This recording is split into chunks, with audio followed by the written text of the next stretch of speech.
Again, thank everyone coming. So I'd really like to thank our panelists, not only for, and this is a great, huge panel, and it really is a testament to their interest and dedication in the students and the community and helping, and I really want to thank them, and also thank them for their flexibility.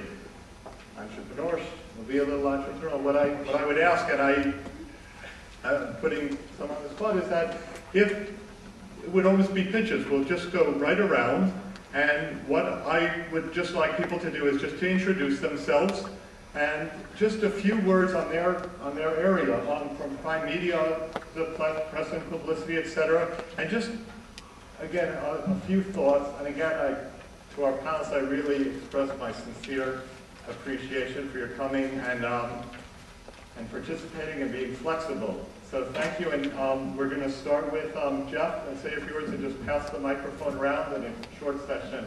Thank you once again. I'm Jeff Lewis from Prime Media Business Publications, or what used to be called Prime Media Business Magazines. We were recently bought by Bruce Wasserstein, so we don't know our name yet. But, we're still in business. We publish 70 different B2B magazines, and we have hundreds of websites. What we were going to talk about today is the impulse about entrepreneurs and business people who would like to get press.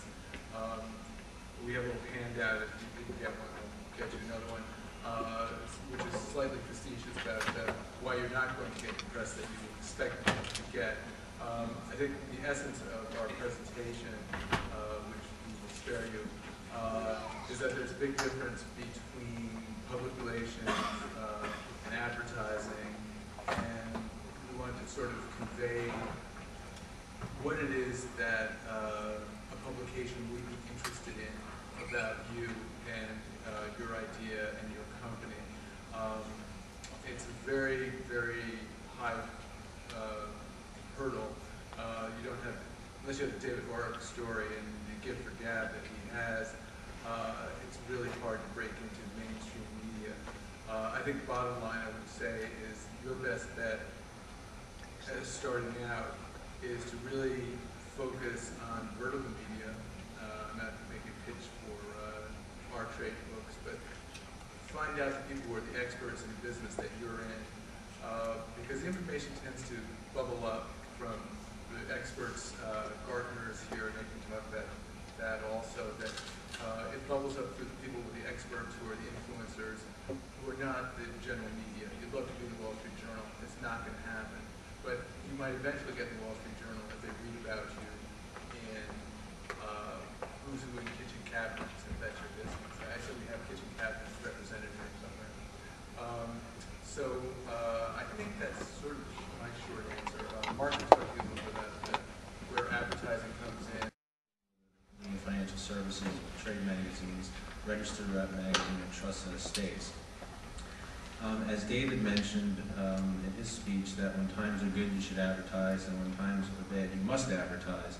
And you know, some of the important things of advertising is who you're actually trying to reach, who is your audience, who you're trying to target. You know, you need to get in front of these people, and so you need to put your marketing in front of them, you know, that they're looking at. What they're looking at. There are different distribution vehicles, and it's important to have, you know, the quality of the distribution vehicle, because that's where you're going to have your engaged readers, and they are going to be looking at what, you know, it doesn't have to be in magazines, it could be on websites or newsletters or conferences, events, trade shows. There are different medium that you can make your presence felt.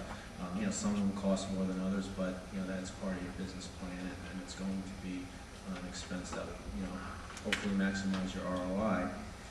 There are other things, you know, giveaways, at events, promotional materials. You want people to just be repetitively reminded of who you are and to try to get recognition, and this way you become more of a household name, and as you become, you know, into a small business, and then you hopefully grow into more. You know, there are different ways to reach out to that audience with the website, and a lot of the electronic media also broadens that in ways you can reach your target audience, and some of it is a little more economical cost-wise, as there are no hard costs for the production of a lot of these channels. And it's just important to build credibility, know who your competitors are, who you're up against, and you just need to make sure you differentiate yourselves from others and have your unique value proposition, which I'm sure as entrepreneurs you have that already. And that's about it for that. I'll pass it on to Warren Bimblick, who can talk to us about public relations. Try to talk about public relations. Warren Bimblick, I run the financial services group with Prime Media, and that includes the 2 magazines that Mark mentioned, plus 2 commercial real estate magazines, National Real Estate Investor and Retail Traffic, plus actually an entrepreneurial effort that Jeff and I put together over the last year, which is called the Small Business Review, which is we just launched last month, which is an e-newsletter for 450,000 small business owners across all of our titles. I don't know how much there really is to add, other than I think the one thing that I would say is I spent a lot of my career doing investor relations and public relations for companies that went legitimate and turned into a company the last few years. But the thing that I really found in the public relations communication space is that everybody has a special story. And they're not very special to anybody other than ourselves, because it's our own story. And so what we need to do as we're trying to communicate with the media, whether it's telling a story that to an editor to get their attention, or whether it's, as Mark was discussing, doing advertising. If it's about vacuums, you better be talking about vacuums. And you better know that other people know what a vacuum is. As I was waiting in the lobby before their so nice Tuscan art exhibit, Jeff and I were musing over the fact that some of the write-ups were clearly written in Italian and translated word for word into English. And I don't know how many times I've seen press releases that read just like that, like congobulated crystalline purity. Now that was describing some art up there, but it's also how entrepreneurs and business people often try to communicate with their customers and their press. They're talking in their language rather than a language that anyone else can understand. So translation and making sure you're speaking the right language is important. The other thing I would just say is make sure you don't become part of the world of clutter. As we were leaving here at about 1:15 to come down here, I asked one of our editors, who is on Retail Traffic magazine, which is a very narrow vertical magazine all about retail real estate. I said, how many press releases have you received today? She said, oh, just in my inbox. And she looked at how many she had deleted. 85 press releases. She read absolutely none of them. So the point being, you have to really work hard to get through the clutter and be very clear that if you're about vacuums, the world knows what a vacuum is. Thank you. And by the way, I totally agree with you. Having spent the last 10 years listening to plenty of information technology vendors come in and pitch their stuff, if you don't know what you got to think outside of your own little world and talk in terms other people understand. So I'm Larry Pearlstein. I'm the ombudsman at Gartner. Gartner is the largest information technology advisory firm, meaning that we publish research that companies use to determine how to make investments in hardware and software and other high-tech related areas. I've been there about 10 years, and you might ask what an ombudsman is. If you're familiar with the public editor at the New York Times, we basically, or myself and my colleague, basically represent the readers of our research back to our organization. And we look at what we do in terms of analysis and research from a standpoint of objectivity and ethics and integrity. This is a new thing within the information technology area.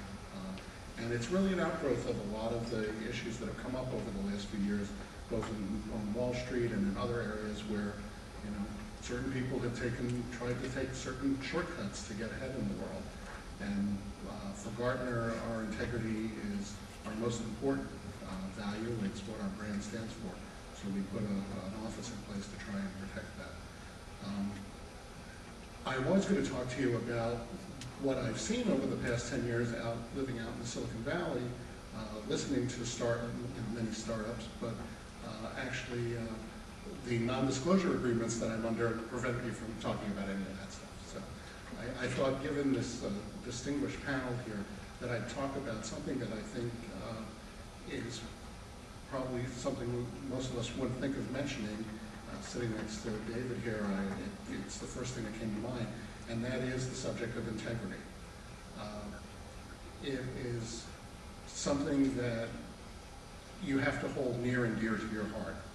There are few things that are so easily lost and so difficult to recover as your own integrity and your sense of ethics and your dealings in business. And we've seen a lot of instances over the past few years where people have tried to circumvent the way things are supposed to work. In some cases there's repercussions for it, in some cases there aren't any. And there are certainly a lot of opportunities out there to violate what we think of as standard business practices and ethics and integrity practices. And now, having spent a year watching what goes on in the industry, and I have to, just to say, I think Gartner really does do a lot to ensure that our analysts are operating ethically. There's a lot of restrictions on what they can do in terms of stock they can own and all that kind of stuff. I think that, the entire industry, information technology industry, and maybe, American industry in general needs to think about the subject more and step up to it a little bit more and realize that, short-term gains aren't necessarily the way to go. You can operate professionally and ethically for many years and reap great rewards from it. So with that, I'll turn this over to Dave. Thank you. I've told, listening to you folks, that the American public receives 11,000 messages a day coming from everywhere. And if you really paid attention to all of them, you'd go crazy, I'm sure. You know that you only have a moment to tap somebody on the eyeball to get their attention. So considering that, don't blow it. I feel marketing is my thing, and I think we're in the age of the marketer. Products differences are so slight today that good marketing will spell a difference between success and failure. And building a brand is the difference between profit and no profit, and if you're no profit, you will go down the tubes. Building a brand is essential.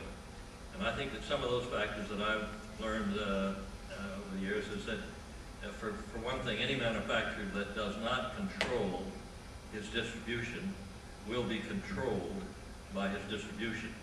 I.e., if you do business with Walmart, you can figure that they're in charge. And so to me, that's an absolutely crucial issue. Building a brand is an essential to my way of thinking of success. And building a brand, speaking to the issue of ethics, brand building is trust. You have to be trusted. And you earn that, and you could destroy it quite easily too. One of the things that I would counsel people on, and I feel keenly about, is never cut the price. I know that today that's the big emphasis. If something doesn't cut the price, cut the price. Who do you believe? You don't read an ad, a single ad today from department store to anybody else that sells at the regular price. There's a point in time when the public was going to say, what is the thing really worth? And when you lose that confidence, you've lost a lot. So I, for one, say, price your merchandise correctly on the get-go. And if you're cutting the price all the time, is there something wrong with it? I mean, it shakes one's confidence. Now, to create urgency, you might improve value. Price is only a component of value. You might offer attractive terms. You might offer free gift wrapping. You might offer free delivery. You might give them a premium of some sort, a gift. There's a lot of different ways to enhance value and to increase urgency to get a product to sell. But I submit if cutting prices is your MO, you will go out of business. I really believe that. I'm not talking about an occasional event or a surplus thing or something of that sort, but as a matter of practice. And I see that everywhere today. And I'll say of Oric products, price is the same everywhere. But they do a lot of things. They'll give you, we have warranties that go as long as 21 years, and so on. There's a lot of things that you can do to enhance the value without reducing your margin, or at least the price that is set. So to my way of thinking again, brand building is essential, controlling your distribution is absolutely essential, and that can be accomplished. And to a degree, I think we're an example of that. We sell everywhere from American Express to QVC, hundreds of Oric factory showrooms around the country. We do a big job on the internet, direct mail, call us and we send it to you free and all that stuff. So you can have very broad distribution, but the one thing is that when people buy our product, it's essentially the same price everywhere. So that a guy doesn't go home and look over the back fence, his neighbor just said, oh, I bought that for $100 less. Well, the minute that happens, that customer who could afford the $100, but they're mad because you just called them an idiot for overpaying and so on. So our situation is a little bit different. Pass that on to you for whatever it's worth, and I'll talk to you about today. Hi, I'm Lori Hoberman. I'm a lawyer, and I'm a partner at a firm called Brown Rice in New York City, where I head up the private equity group. Before I tell you what I'm going to tell you, I want to know if there are any venture capitalists on the panel. Any investors? How about in the audience? All right. Then I can really speak freely. I work primarily with early stage companies. I also represent a lot of venture capital funds, but the bulk of my practice right now is really with early stage companies in technology, media, consumer products, motion pictures. It really depends on the market and what is hot at the moment. I do a lot in the life science area as well. 3 pieces of advice. There are many more, but you know, in the area of free legal advice, here, 3 pieces of free legal advice. First of all, on your pitch, think of your audience. Your audience is an investor. What they want to know is how you can make me money. How can you make me look good to my investors in my fund? How are you going to make me money? So your executive summary, or your business plan, or your PowerPoint presentation, every line in that should answer that question. How are we going to help you make money? Why are we the company you should be investing in? That's what your pitch should be tailored along that line. Once you get past the pitch and you get the term sheet, the second piece of advice is to be realistic. I don't know how many of you have ever seen the terms of a typical venture capital term sheet, but standard in the venture capital industry is that you're kind of giving up a lot, especially if you're finding somebody who's willing to come in at an early enough level. So you're going to find that you're giving up things like voting control on certain major aspects of the company. You're likely going to be giving your investor back some preference on their investment if the company has some type of a great exit event. There may be dividends, board seats, things to clearly keep an open mind about and be realistic about. A lot is negotiable, but a venture capital term sheet is kind of an interesting document in that it does ask you to give up a lot. The third piece of advice along those lines is don't give up the house. The most important thing to you is your equity.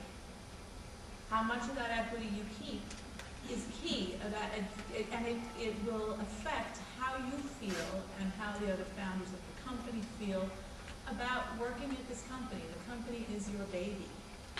Make sure that you keep as much of the equity as you possibly can. Before you start to think of how much money you need, think of how little you can possibly bring into the company and how much of the equity you can keep. Because the argument, the discussion, I'm not going to say argument, but the initial discussion that you have with the venture capitalist will be focused on the pre-money value of the company. And I guarantee you that you will want that pre-money value to be a lot higher than they will.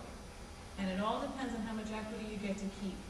And if you project into the future that you're going to need 2 rounds of funding or 3 rounds of funding, you must think out into the future as to what it's going to leave you with before you sell that first round. So, that's it, and I wish you lots of luck. The market is really favorable right now. Funds are looking for deals, especially in certain hot areas. I mean, there's some hot areas right now out there that are just selling very easily. And funds are looking for deals. So good luck.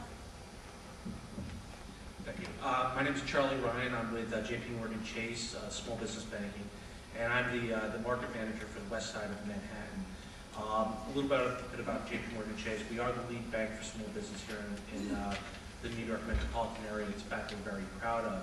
But I'm also going to let you in on a little secret. When you start talking about banks and our products, the reality is that we all have very similar products, right? We all have checking accounts, gear checks, we all make loans, we all have cash management services. So you may, as you're forming a business, ask your question: what's the difference? Why do I choose one bank over the other? And why does a bank like Chase have such a market share that they have? When you really start to think about what it is we're talking about, not so much the products that I'm going to think about, it's some of the critical issues you're dealing with is how you're going to manage your cash flow, how you're going to capitalize your firm. And the whole point of that is that much deeper than just products. So the point I'm going to make to you folks is a relationship with a banker, whether it be a Chase Small Business Bank or whatever firm you choose to do business with, is something that is very critical as you form your business. And I would encourage people to think about it really as an interview process. Companies go from various stages of their life cycle, and you really want to form a relationship with a banker who's going to be able to grow with you, who's going to be able to understand your business, who's going to be able to provide advice and guidance to you, who's going to help you at every stage of that life cycle. There are going to be a few other people from JP Morgan Chase on the panel who's going to talk about the credit side, what we look for in credit from a startup and an existing standpoint. We have a gentleman who handles cash management. But I would really just encourage you from a relationship standpoint, and again, not necessarily a pitch for JP Morgan Chase, but as you're starting your firm, cash management and your cash flow is such a critical piece. And very few businesses, unless you're in financial services, go into business to manage money. Right? So it's not necessarily why you're going into business, but it is such an important piece of it, and you really want to have a solid relationship with your banker that can grow with you. So I thank you. As we get to the later part, we'll answer any questions about banking and finance, and good luck to the finalists tonight. My name is Alan Baum, and I'm in the small business lending portion of JP Morgan Chase. I'm that fellow they bring in, and we ask you all those annoying things like, can I have all your financial information? Financial statements, personal, tax returns, accounts receivable agents, accounts payable agents, and so forth. And that's just a starting point when I start to talk to a business owner. What I'm really looking for, and that is a base, then I start to talk to you about your experience. I start to ask about your background. How do you know your market? How do you know your customers? What is the money that you're asking me for going to be used for specifically? And then the next question would be, how are you going to pay me back? So when I ask for that information, I use what you tell me, and I compare that to the financial information you've given me. One piece I want to tell you before I pass it on to the next person is that as a lender, I am a lender, not an investor in your business. Commercial banks really gain very little interest in the loan itself. We do it on a volume basis, unlike investors in your business that are taking a piece of your business. So when we lend money, we're very cautious as to the purpose we're lending it for and how we're going to be paid back. So that's why we ask you all those nitpicky little questions on your financial statements and ask you constantly for additional information, both fiscal and interim. So when we go to see you, we're not just looking for just the financial information. We're also trying to build a confidence level in your expertise, how well you know the business, and how on top of the business you are. I'm Victor Goldsmith. I'm an Associate Provost at Pace University, where all of you are now. And in addition, I'm Executive Director of the SCI Square Incubator. And listening to my fellow panel members, I feel a little out of place in some ways, and that is that first, I don't have a vacuum to sell you, and even more than that, I don't own an Auric vacuum, so you can add me to your mailing list. Second, I don't have money to give out, so that's another reason I'm a little out of place. But I think where I feel comfortable is that we have a great idea at Pace University, and that is the Second Century Innovation and Ideas Incubator. One of the 4 companies that is in the incubator is here in the audience, Henning Seep, Skillproof, who has a wonderful idea for analysis of jobs that has financial implications. Another member of our incubator, John, you'll hear from in a moment. Another member of our incubator is a company, David Cheng, who is selling voice over internet and has about 20,000 customers in China, of all places, where he sells 212 numbers. And then the 4th company is Net Bonds, which is a company that is in the process of developing software for selling bonds over the internet. And we have 4 other companies in due diligence stage. Now, there are a number of universities that have business incubators, and most of these are what I would call people that are in the incubators are those that are from the faculty. At Pace University, we are unique in that we open up our incubator to the global environment, companies, people from Pace can join us if they meet the global criteria. And so any company that has some good ideas are welcome to come and join us. And by the way, incubators affiliated with universities is not completely unique. There are some universities that have them, and the #1 university in terms of income in the United States from an incubator is Columbia University, neighbor up the street as it were. And last year, they made $150 million in 1 year from the businesses and licensing in the incubators. What we try to do at Pace University is apply the knowledge capital. And you're seeing an example of some of the entrepreneurship and the knowledge capital here at Pace University. And I certainly take my hat off. If I had a hat, I would take it off to Bruce. Last year's pitch contest was fantastic. And we get to spend 3 minutes to give a pitch, which we can look forward to hearing. And to me, the most interesting one was the 15-second pitch. The name of the company was 15secondpitch.com. And we heard a 15-second pitch. So you can try to beat that if you want. One of my partners in this venture is a gentleman named Bill Fontana. And Bill Fontana was #2 at Citibank, and I say that with some temerity since I'm surrounded here by Chase. So an indication of my being brave. Anyway, Bill is a great asset to our incubator, and I would certainly suggest that you go to our website, which is www.sci2.org, in order to learn more about our incubator and why we think that we are unique. And so I think that gives you a general overview of us. And one thing for the purposes of discussion, one of our panel members mentioned about venture capital.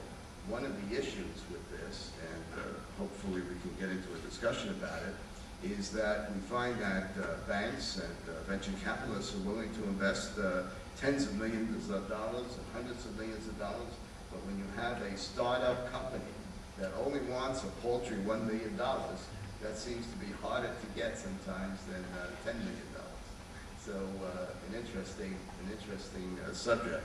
And we emphasize early stage companies with a proof of product, and also companies that have some sales. So therefore, we're looking for investment to help these early stage companies grow. And what we're doing is using the knowledge capital of Pace University to help them put their financial house in order, help them with marketing. And another venture we have is with the Korean government, where there are a number of Korean companies that are early stage companies in Korea, but they're talking, $10, $20 million a year in gross sales, but want to get a place, a niche in the U.S. market. And so we're working with these companies in helping them with their marketing and so on, bring them into the United States. And we hope to extend that to other countries as well. So that gives you a general overall view, and I certainly think that Bruce, in forming this pitch contest, I think is a good example of the kind of entrepreneurship. We offer masters in entrepreneurship here, and the kind of example of the knowledge capital that we bring to bear to help the companies. So thank you. My name is Doug Palumbo, and I'm an employee of JP Morgan Chase in their Treasury Services Group, and I'm aligned with the small business market. And I actually act as sort of a consultative sort of approach towards our small business customers and get them to focus on daily cash management, converting receivables into cash, slowing down payables, and then what they actually do with the money when they have it in the bank. It's an integral part of sort of the business cycle. We've made a sale. How effective are we in using and utilizing the cash we have in the bank today? In addition, sort of leveraging the technology that the financial institution that you use has. How can you outsource those responsibilities to the bank? The bank has a lot of technology, and at various stages in the company's life cycle, what technology will you use from that bank to help your business? Thanks. Hello everybody, my name is Lorianne Wardy, and I am an entrepreneur. I feel like that is the start of a 12-step meeting, and sometimes when you're an entrepreneur, you feel like you need to be a part of a 12-step group, because there are so many crazy ups and downs about living as an entrepreneur. And in fact, today I was asked to speak with you about life as an entrepreneur. So it got me thinking, and I've been jotting down notes since I've gotten here today about what the word entrepreneur means. What is an entrepreneur, and how do you know if you are one or not? I'm also a lawyer, by the way. I'm a fully recovered lawyer. But I knew I was a lawyer when I graduated law school and I got my degree and I passed the bar and I was practicing law. I'm a lawyer. That's easy to say. But nobody tells you that you're an entrepreneur. In fact, people start looking at you like you're crazy when you tell them that you're an entrepreneur. Oh, really? They look at you and raise eyebrows. And so the first thing you have to do is be willing to accept the looks and the comments and, the family wanting you to go do a more traditional thing. To this day, my mom tells me to go get a job in the government because they have good benefits. As an entrepreneur, there's no specific tests you're going to pass, and no one's going to give you a certificate that tells you that you're an entrepreneur. But what does it mean to be an entrepreneur? So it's not really a job title or something you can decide you want to become one day. It's actually something that you are. It's something that is at your essence, and it's almost something that you can't not be. If that's who you are, then it's something that's stirring inside you, and it's something that that's where the need for the 12-step program comes in, because you can't not act on the things that, the dreams, the visions, the things you see. Entrepreneurs You know, that movie comes to mind, I See Dead People. Entrepreneurs see businesses, and they can't get it out of their minds, and then it becomes an obsession, and then it's got to happen. And if you have that kind of drive and that kind of passion to see your ideas through to fruition, then it's likely you can be in my 12-step program.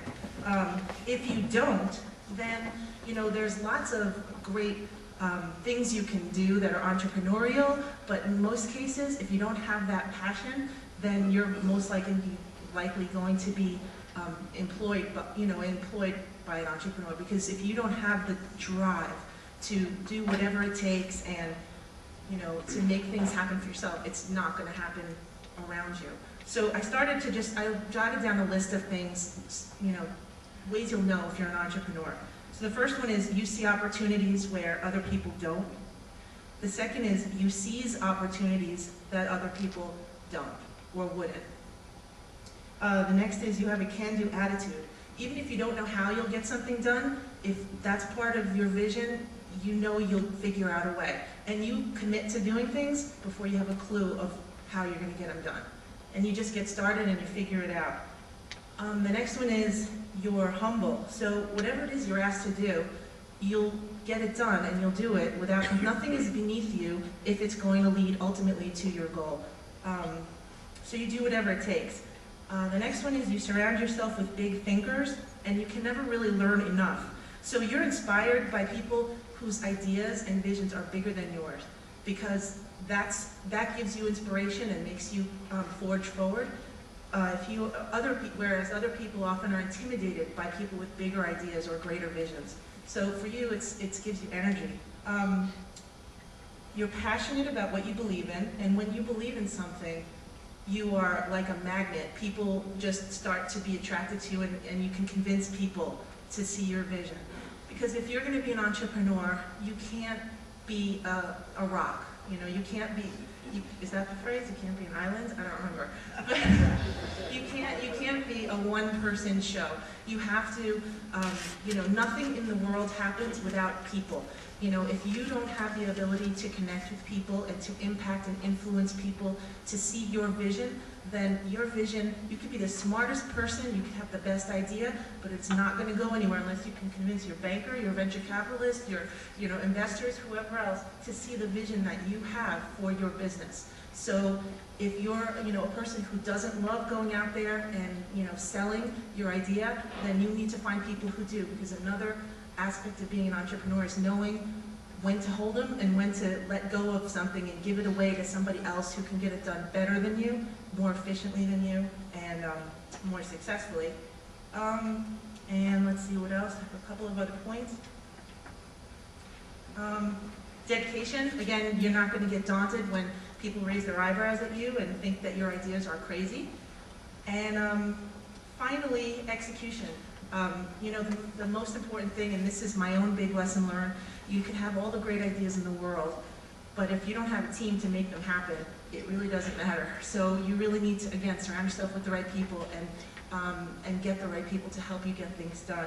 So my one bit of advice is, if you have elements of this, or you just, you know that you're an entrepreneur in your heart, then don't wait until somebody tells you, okay, now, finally you are an entrepreneur, here's your, you won the pitch contest, it's official, you're an entrepreneur.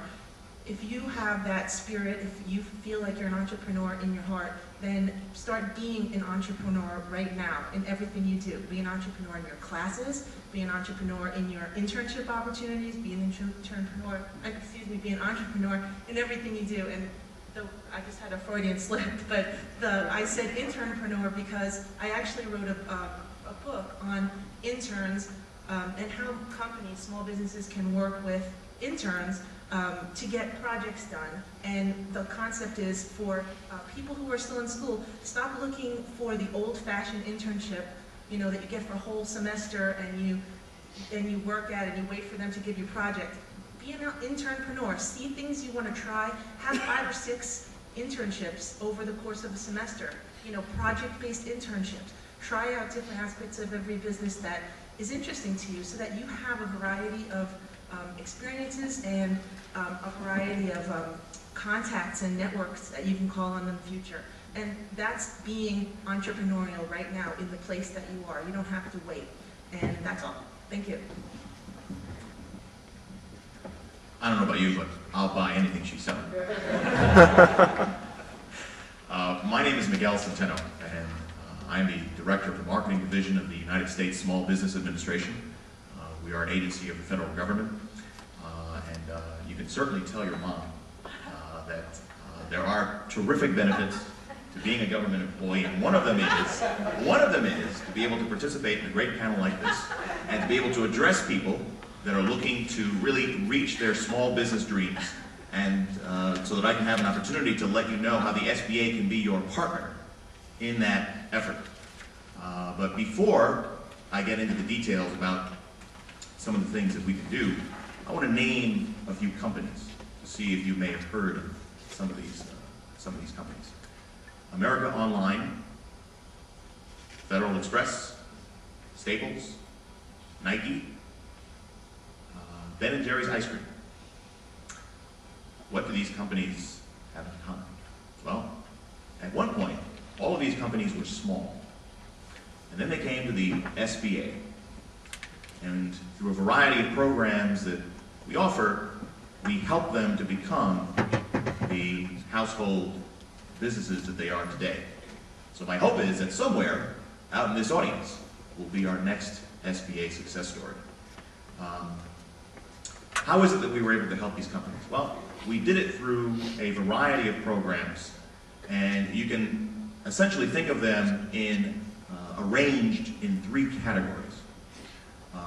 Access to capital, access to capacity building or technical assistance, and access to government contracts. So we like to call them the 3 C's. Capital, capacity building, and contracts. I'm going to talk just very briefly about each of those. Let me start with capital, financing, which I think is something that would be of some interest to everyone here.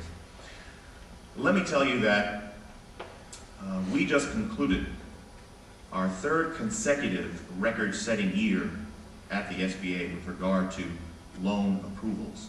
This last year, we approved nearly 5,000 loans for over $600 million. And that represents roughly a 43% increase over the number of loans that we approved the year before.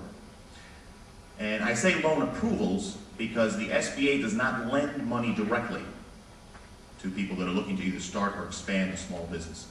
What we do is that we can partner with many, many lenders, and in fact, JP Chase is one of our more active partners in this regard. And we can provide that lender with a loan guarantee to give that lender the incentive to make a loan that they otherwise would not make. You can think of a loan guarantee as if it were like an insurance policy for the bank. So that if you were ever to default on a loan, heaven forbid that would happen, but if you ever were to default on a loan, and the SBA had guaranteed that loan, we would then reimburse the lender for a significant portion of his loss. So thereby lessening the risk that the lender takes in making a loan, and therefore increasing the likelihood of someone being able to get the financing that they need. We can certainly help with regard to financing, capacity building, technical assistance, something that is critically important, particularly for startup firms. We have a broad network of business counselors with whom you can meet free of charge. For example, we have, right in this very university, Pace University, we have a small business development center. These folks can help you with a wide variety of management and technical assistance needs. And they particularly have a strength in business plans. So if you're looking to develop a business plan, or if you're looking to have someone take a look at your business plan, one that you may have already prepared, so that you can get objective feedback on its quality, or even if you've been in business for a while, and it's now time to update that business plan. Right? Please don't think of the business plan as a static document. It's something organic that's going to grow and change as your business grows and changes. So, you can meet with a business counselor who could essentially serve as your coach in developing that plan. Okay, and we have a network of these small business development centers all throughout the country because we're a federal agency. But we are fortunate that right here at Pace University we have one of the better ones. We also have SCORE, which is the Service Corps of Retired Executives. These are folks, as the name implies, that have been successful small business owners themselves. And now what they're doing is that they're volunteering their time to share their expertise. And the great thing about SCORE counselors is that they really represent a tremendous breadth of industry. So if you want to talk to someone that had a successful marketing business, or someone that's had a successful public relations business, or a CPA, for example, you can meet with these folks free of charge, pick their brain, and it is an invaluable resource. We also offer a network of women's business centers where we provide counseling and training to help women to overcome the specific barriers that they face in trying to start a business. And finally, increasingly, we are providing training modules right online so that you can actually, on a day like today, would probably be perfect. When you may not necessarily want to leave your home, you can just go right online, and I'll give you the website when I conclude. You go right online, and at your pace, you can take these classes free of charge in, again, a variety of business topics: marketing, financial management, hiring employees, just all kinds of aspects of that. So that's the capacity building. And just a quick word on the government contracting. The federal government buys every year almost $300 billion worth of goods and services. The federal government buys everything from soup to nuts, literally soup to nuts. So as you expand your business, you should definitely consider the federal government as an expansion strategy. Really try to see what kind of, see if your services or your goods or services are among those that the federal government will buy. And we at the SBA can assist you in that effort. So let me conclude by just telling you about how you can find out more about the SBA. One is by going to our website, which is www.sba.gov. You can also call our department if you want to talk to someone. The number there is 212-264-9487. Again, 212-264-9487. Ladies and gentlemen, you are paying for these services through your tax dollars. You may as well use them. Thank you very much. Thank you. Miguel, I hope that next week when we get our application and you're no longer on it. So. My name's John Fox. I run a renewable energy development company named Homeland Energy. And I was chatting with my wife earlier today, joking with her about the panel that I was going to be on, and said that she probably would be better suited at this, and that the panel shouldn't be called Life as an Entrepreneur, it should be called Life Living with an Entrepreneur. It would be far more interesting, I guarantee you. But looking through entrepreneurship with that lens, I realized that one of the things that I've seen, and this is my third business, is that change seems to be far greater and far faster in entrepreneur or small businesses than when I was working actually at the government and when I was working in for a large corporation. And I give you an example which sort of explains part of our business. Is back 4 years ago when we started the company, we started it basically to buy 7,500 acres in upstate New York, put in wind turbines or windmills, an anaerobic digestion system which was taking manure from the local farmers and creating natural gas and fueling turbines with that, and also taking soy product that the farmers would produce and creating a biodiesel project. That project went absolutely nowhere.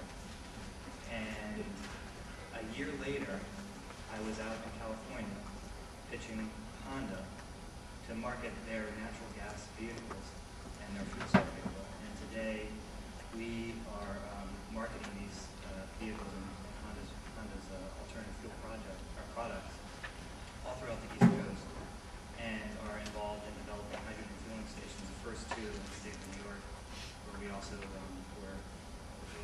sold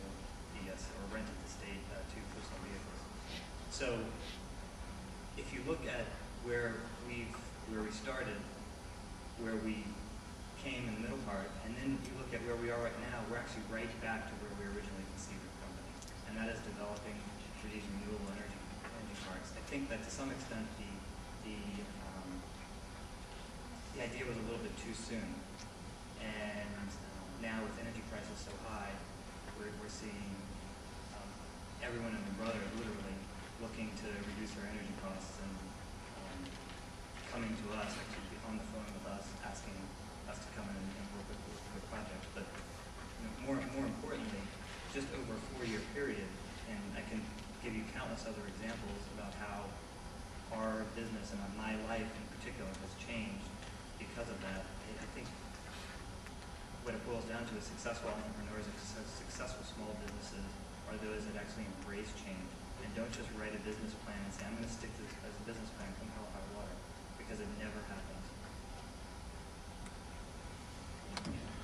Hi, I'm Alice Cornwell. I'm here as a social entrepreneur. I think I'm going to relate entirely to Lorianne. Okay, so imagine, and I'm a consultant to hundreds of nonprofit organizations, so imagine for social entrepreneurs, and many, or not most, nonprofits are run by social entrepreneurs. On top of that, a mission that's about helping children or helping seniors or saving the environment.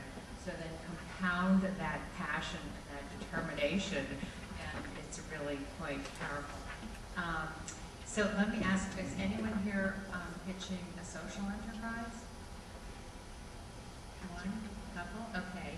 And let me ask also, because this would be relevant, my comments could be to others of you who are either including the panel on nonprofit boards or anticipate or hope to serve on nonprofit boards as directors.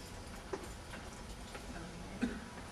Okay, so if you, well, first of all, if I can ask Rob, this is the book I just finished called, that just came out, Leveraging Digital, Strengthening Nonprofits by Engaging Businesses. And I have actually trained and placed over 1,000 corporate executives, and I should say people from businesses of all sizes, from actually all kinds of different work backgrounds, on nonprofit boards, on 300 nonprofit boards, and then coached many of them into leadership roles and consulted to boards.